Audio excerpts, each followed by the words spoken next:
Hello అండి, welcome to government jobs portal. So చూసుకోండి, మనకి November 25 shift 1 RRB ALP CBT 1లో అడిగిన జనరల్ అవేర్నెస్ అలాగే జనరల్ సైన్స్ కొన్ని క్వశ్చన్స్ అయితే మనం ఈ వీడియోలో చూద్దామండి.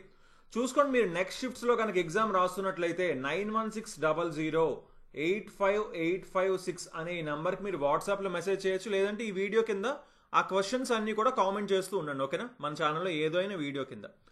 సో ఓకే, కొన్ని క్వశ్చన్స్ అయితే వచ్చాయి, మనకు ఆ క్వశ్చన్స్ చూద్దాం. Where will be G20 summit 2025 ఎక్కడ జరుగుతుంది అని అడుగుతున్నారండి. G20 సమ్మిట్ 2025లో ఎక్కడ జరగబోతుంది? ఎక్కడండి? సౌత్ ఆఫ్రికా, దక్షిణ ఆఫ్రికాలో జరగబోతుంది. 2026లో చూసుకుంటే USA, యునైటెడ్ స్టేట్స్ ఆఫ్ అమెరికాలో జరగబోతుంది.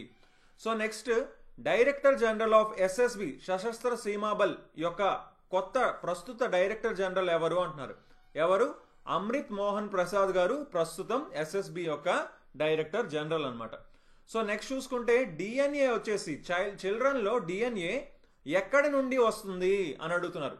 అంటే ఫాదర్ నుంచా, మదర్ నుంచా, అంటే తండ్రి నుంచా, తల్లి నుంచా, లేదా ఇద్దరి నుంచేనా అనేది ప్రశ్న అనమాట.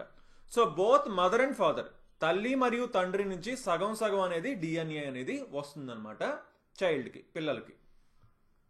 సో నెక్స్ట్ చూసుకుంటే బల్బ్ నుంచి ఏ శక్తి వెలువడుతుంది, ఏ ఎనర్జీ ఎమిట్ అవుతుంది బల్బ్ నుంచి అని అడుగుతున్నారు. సో మనకి ఎలక్ట్రికల్ ఎనర్జీ బల్బులోకి వెళ్తుంది, తెలుసు కదా. విద్యుత్ శక్తి అనేది బల్బులోకి వెళ్ళి బల్బ్ నుంచి ఏమొస్తుంది? లైట్ ఎనర్జీ అలాగే హీట్ ఎనర్జీ వస్తుంది అనమాట. ఏమొస్తాయి? కాంతి మరియు ఉష్ణ శక్తి, ఈ రెండు కూడా రావడం జరుగుతుంది. ఓకేనా.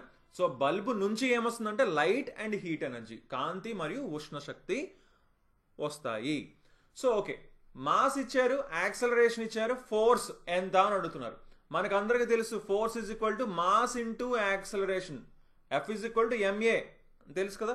సో ఫోర్స్ ఎంత అవుతుంది? మాస్ ఎంత? 10 ఇచ్చారు, యాక్సలరేషన్ 2.5. సో 10 into 2.5 అంటే 25 న్యూటన్స్ అని మనం చెప్పొచ్చు. ఫోర్స్ ఎంత? 25 న్యూటన్స్ అని చెప్పొచ్చు. సో నెక్స్ట్, ఇస్రో చైర్మన్ ఎవరు? ప్రస్తుత చైర్మన్ అంటే S సోమనాథ్ గారు ప్రస్తుత చైర్మన్. అలాగే ట్వింక్లింగ్ ఆఫ్ స్టార్స్, నక్షత్రాలు మెరవడానికి కారణం ఏంటి అంటున్నారు.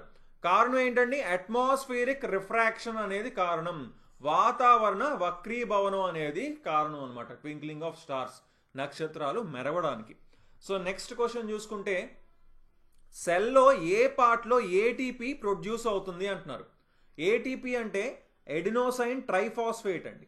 అది ఏ సెల్లో ఏ పార్ట్లో ప్రొడ్యూస్ అవుతుంది?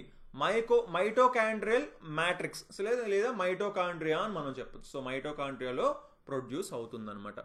సో చూసుకోండి, నెక్స్ట్ క్వశ్చన్, క్రేనియల్ నర్వ్స్ అలాగే స్పైనల్ నర్వ్స్ రెండు కలిపి దేనిలో ఉంటాయి అని అడుగుతున్నారు. దేన్ని తయారు చేస్తాయి అంటే దేనిలో ఉంటాయి అని అడుగుతున్నారు. దేనిలో ఉంటాయంటే పెరిఫరల్ నర్వస్ సిస్టంలోని ఏవేవి ఉంటాయంటే చూసుకోండి, ఇది నర్వస్ సిస్టంలో ఒక భాగం అనమాట ఈ పెరిఫరల్ నర్వస్ సిస్టమ్ అనేది. ఇందులో మనకి క్రేనియల్ నర్వ్స్ అలాగే స్పైనల్ నర్వ్స్ అలాగే వాటి రూట్స్, బ్రాంచెస్ ఇవన్నీ కూడా మనకి ఇందులో ఉంటాయి అన్నమాట. పెరిఫరల్ నర్వస్ సిస్టమ్ని ఇవి పెరిఫరల్ నర్వస్ సిస్టంలో భాగాలుగా మనం చెప్పుకోవచ్చు. సో నెక్స్ట్ చూసుకుంటే, if the distance between two bodies is double. చూడండి, రెండు బాడీస్ మధ్యన ఉన్న డిస్టెన్స్ని R అనుకోండి. మనకేంటి? మనకు ఒక ఫార్ములా తెలిసి ఏంటి? F is equal to G into M1 M2 by R² అని తెలుసా మనకు ఫార్ములా. ఓకేనా. సో మనకి ఇప్పుడు ఫర్ ఎగ్జాంపుల్ రెండు ఆబ్జెక్ట్స్ మధ్యలో ఉన్న డిస్టెన్స్ని డబల్ చేస్తే, అంటే Rని 2R చేస్తే అప్పుడు వాటి మధ్యలో ఉన్న గ్రావిటేషనల్ ఫోర్స్ ఏమవుతుంది అని అడుగుతున్నారండి. చూడండి, రెండిటి మధ్యన R ఉంటే దాన్ని 2R చేశారు. సో ఇప్పుడు ఆ ఫోర్స్ ఏమవుతుంది? ఇప్పుడు ఆ ఫోర్స్ ఏమవుతుంది? R ప్లేస్లో 2R పెట్టండి. G into M1 M2 by R² అంటే R ప్లేస్లో 2R పెట్టాం. 2R పెడితే ఆటోమేటిక్ ఏమైంది? డివైడ్ బై 4 అయింది. 2² అంటే 4 కదా. సో 1/4 పార్ట్ అవుతుంది అనమాట. 2 తీసేస్తే 1/4 పార్ట్ ఆఫ్ F అవుతుంది. ఇదేంటి? కొత్త F ఇది. ఫర్ ఎగ్జాంపుల్ F1 అనుకుందాం. సో ముందున్న ఫోర్స్కి 1/4 అవుతుంది అని చెప్పచ్చు, అంతేనా. సో ఈ Fని దీనిలో ప్లేస్లో పెట్టుకోవచ్చా? సో దీని ప్లేస్లో F పెట్టుకుంటే 1/4 ఆఫ్ F అవుతుంది అనమాట, ఫోర్స్ అవుతుంది. సో నెక్స్ట్ క్వశ్చన్ చూడండి, DRDO యొక్క హెడ్ క్వార్టర్స్ ఎక్కడుంది? ప్రధాన కార్యాలయం ఎక్కడుందంటే న్యూఢిల్లీలో ఉందన్నమాట. So next world toilet day అనేది ఎప్పుడు అబ్జర్వ్ చేస్తున్నారు అంటున్నారు. ఎప్పుడు వరల్డ్ టాయిలెట్ డే అంటే November 19th ప్రతి సంవత్సరం చేయడం జరుగుతుంది. ఓకేనా? సో ఓకే గైస్, కొన్ని క్వశ్చన్స్ మాత్రమే వచ్చాయి. సో వాటిని మాత్రమే చూసాం మనం ఈ వీడియోలో. సో నెక్స్ట్ షిఫ్ట్స్లో కనుక మీరు ఎగ్జామ్ రాసినట్లయితే తప్పకుండా ఆ క్వశ్చన్స్ అన్ని కామెంట్ చేయండి. సో మనం నెక్స్ట్ వీడియోస్లో అవి కూడా చూద్దాం. So okay then, thanks for watching and have a nice day. Bye.